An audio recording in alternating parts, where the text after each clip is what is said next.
A história de como o Brasil foi transformado na maior nação pentecostal do mundo.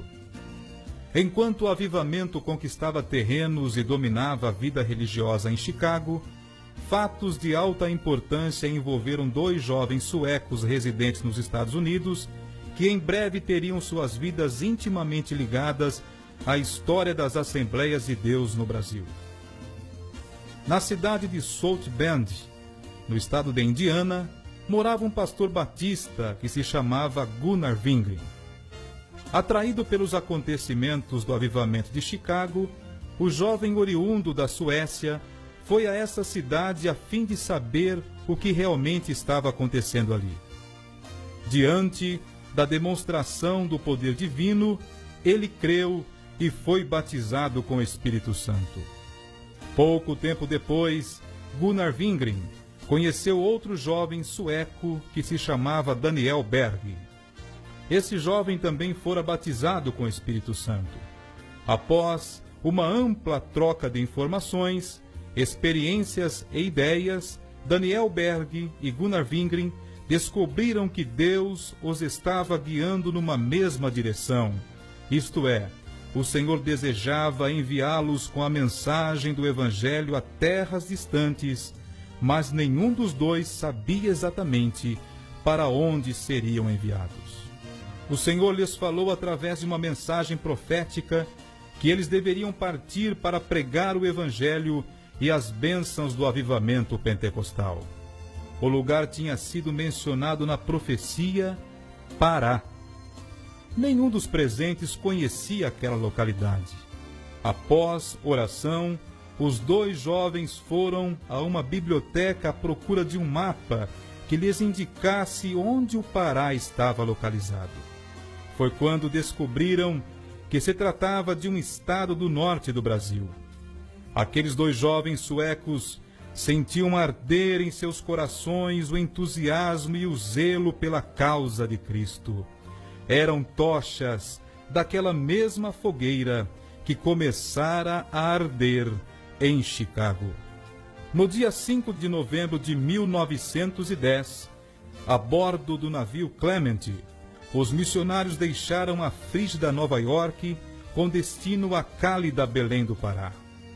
As atividades missionárias dos nossos irmãos se iniciaram ali mesmo. A bordo do navio, entre tripulantes e passageiros, eles distribuíram folhetos e evangelhos que explanava o grande amor de Deus. Falaram da palavra de Deus e testificaram a todos.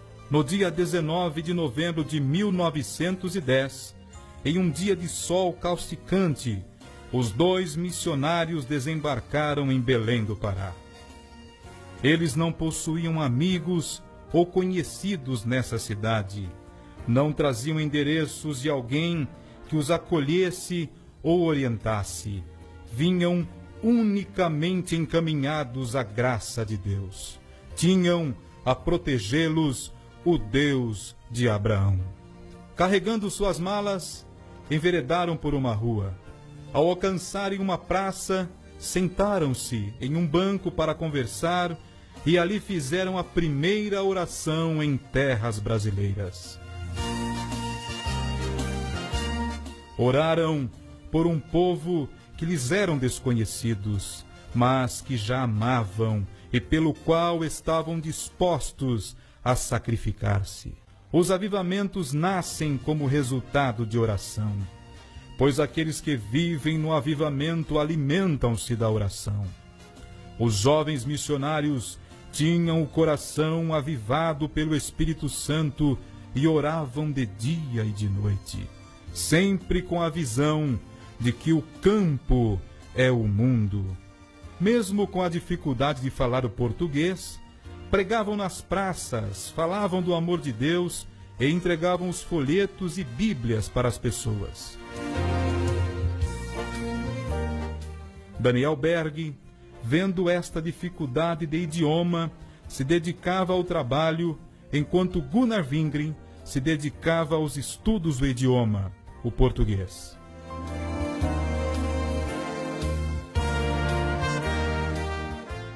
no dia 18 de junho de 1911, nasce a Assembleia de Deus, que nas décadas seguintes causaria admiração e espanto ao mundo inteiro pela pujança de seu crescimento. Em tudo isso, se pode notar a mão de Deus operando através de homens e mulheres humildes. Como se vê, esta obra não pertence a homem algum, mas a Deus somente. A nova igreja estava livre para evangelizar e ousadamente anunciava a salvação, a cura divina, o batismo com o Espírito Santo e a volta de Jesus Cristo para buscar a sua igreja. Estavam todos cheios do poder de Deus. Em resposta às suas orações, o Senhor operava sinais e maravilhas, vivificando cada testemunho e sermão. O Espírito Santo convencia o mais vil pecador. Os missionários alcançaram muitos estados e cidades brasileiras, e nossa cidade, Jundiaí, também teve a passagem de um desses missionários, Daniel Berg. O grão germinou, floresceu e deu muitos frutos, mas a passagem de Daniel Berg não fora sem marcas por aqui. Em um culto ao ar livre na rua JJ Rodrigues, chegou a ser apedrejado juntamente com os primeiros convertidos. Essa perseguição religiosa foi intensa em todos os lugares por onde passaram. Portanto, nossos missionários Daniel Berg e Gunnar Wingren combateram o bom combate, encerraram a carreira e guardaram a fé.